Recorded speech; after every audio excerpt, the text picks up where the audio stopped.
Right there, sube. One third.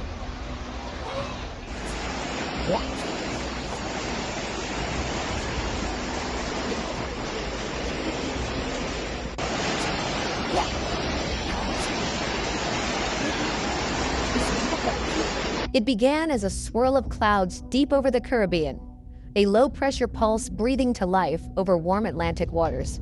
Within days, that whisper became a roar, and by the night of October 23, 2025, the Dominican Republic faced the fury of tropical storm Melissa, a storm that would paralyze its capital and leave a nation gasping for calm. Santo Domingo, the bustling heart of the Dominican Republic, drowned beneath sheets of relentless rain. Streets that just hours before echoed with car horns and chatter transformed into rivers of chaos. Vehicles were swept aside like paper boats. Traffic lights flickered, then died.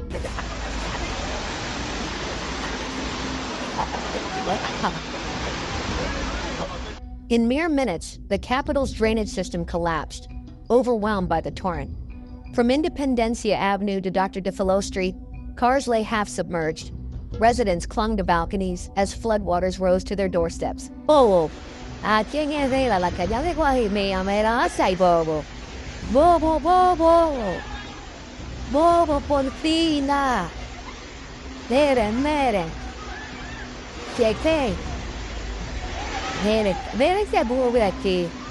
Hay problema. The rain began around 2 p.m. and within the hour, the entire capital was at a standstill. The storm howled through neighborhoods, ripping down trees and power lines. Entire blocks plunged into darkness. By evening, the Emergency Operations Center, COE, declared a red alert for Greater Santo Domingo and 8 surrounding provinces, the country's highest warning level. Officials urged everyone to stay indoors. Public schools and offices were closed. But for many, the warning came too late. Reports from Al Jazeera and Reuters showed dramatic scenes: torrents surging through downtown streets, homes submerged in waist-deep water, people wading through brown, debris-filled floods. Local footage captured families climbing to rooftops to escape the rising water. The chaos was everywhere, from Los Rios and Ciudad Nueva in central Santo Domingo to Los Mina and Vista Hermosa on the city's outskirts. In Santo Domingo Oeste, the 27th of February extension, one of the city's main arteries, where it was completely closed. Elsewhere, landslides tore at the hillsides, cutting off rural communities. The COE's emergency app lit up with alerts. Residents were urged to remain calm, but the fear was palpable. Meteorologists from Indemet warned that Melissa was gaining strength, feeding on the warm Caribbean waters. What had started as a tropical storm was on the verge of something far worse. The National Hurricane Center, NHC, in Miami issued an update late Thursday. Melissa was expected to intensify into a hurricane within 48 hours. Its slow, erratic path meant prolonged rainfall and dangerous flash floods across southern Hispaniola, shared by Haiti and the Dominican Republic. By nightfall, rainfall totals had surpassed 400 millimeters, 15 inches, in parts of the capital. A record-breaking deluge. The National Institute of Water and Sanitation, INAPA, reported 51 water systems damaged, with 48 completely offline. Over 500,000 people were suddenly without clean water. Roads buckled, bridges cracked, and more than 24 communities were isolated by floodwaters.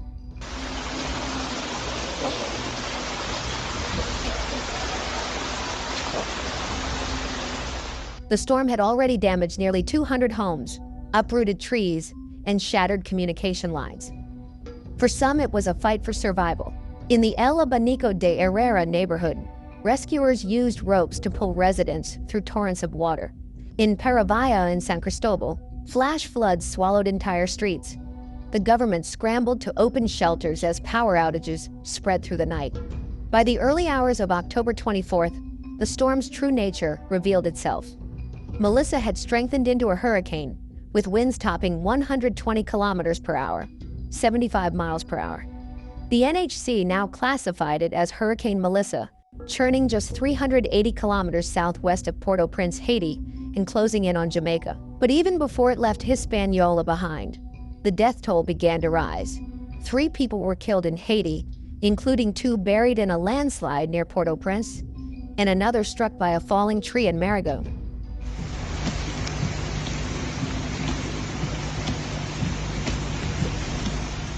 In the Dominican Republic, 1 man was swept away while trying to clear a blocked sewer in Santo Domingo. Another person remained missing, a child who vanished after venturing outside to play in the rain. By now, 90 residents from Siona Island had been evacuated as a precaution. Emergency shelters filled with families clutching whatever belongings they could carry. Across the capital, silence followed the storm's roar, broken only by the sound of water dripping from shattered ceilings and sirens echoing in the distance. But Melissa wasn't done. She was growing stronger, feeding on the open waters. The NHC warned that Jamaica was next.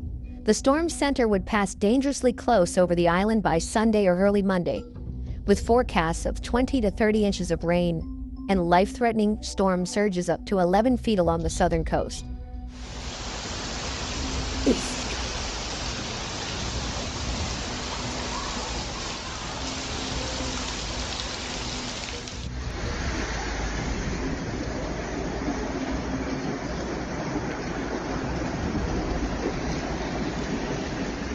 Jamaica's Meteorological Service issued a hurricane warning, calling it a catastrophic and historic threat. Evan Thompson, the agency's director, declared, "There is nowhere that will escape the wrath of this storm."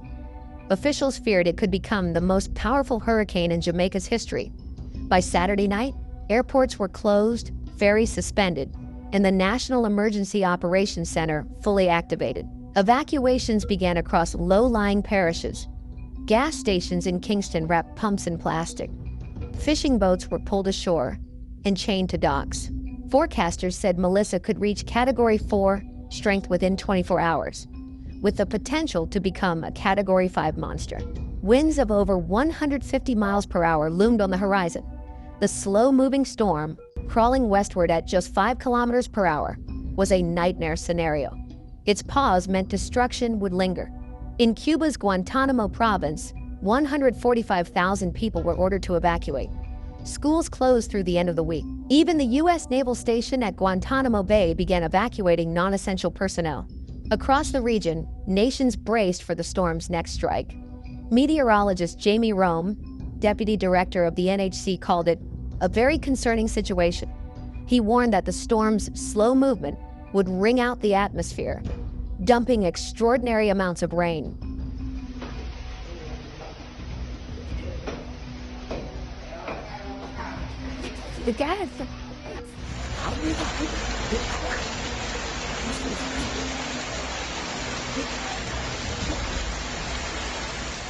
By this point, Hurricane Melissa had killed at least 4 people and left hundreds homeless.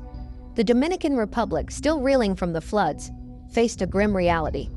Its fragile infrastructure, overwhelmed drainage, eroded hillsides, unplanned urban sprawl, had once again revealed the nation's deep vulnerability to climate disasters.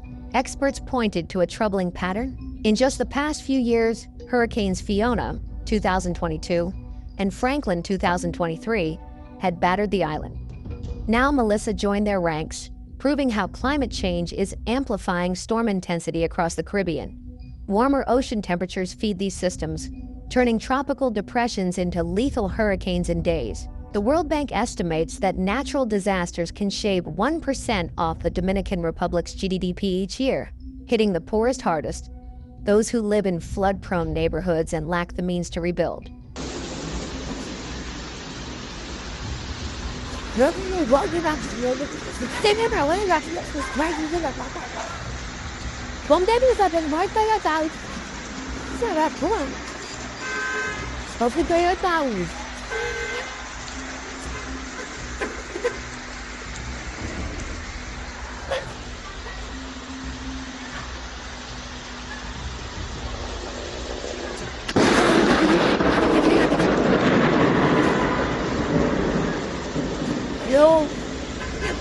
As the winds finally died and the floodwaters began to retreat, Santo Domingo looked unrecognizable. Cars hung from bridges like broken toys. Entire neighborhoods lay drowned beneath layers of mud and silence. The people who survived stood in disbelief, not cheering, not crying, just staring into what was left. But even as the city tried to breathe again, the ocean still whispered. Melissa wasn't gone. Not yet. High above the Caribbean, she was gathering herself again, twisting, pulsing, as if alive. No one truly knows what she'll do next. Will Jamaica face the full fury that the Dominican Republic just endured? Will Cuba stand or fall? And if Melissa can rise this fast, how many more monsters are waiting in the warm Atlantic waters, quietly being born? The sky may be calm tonight, but for how long?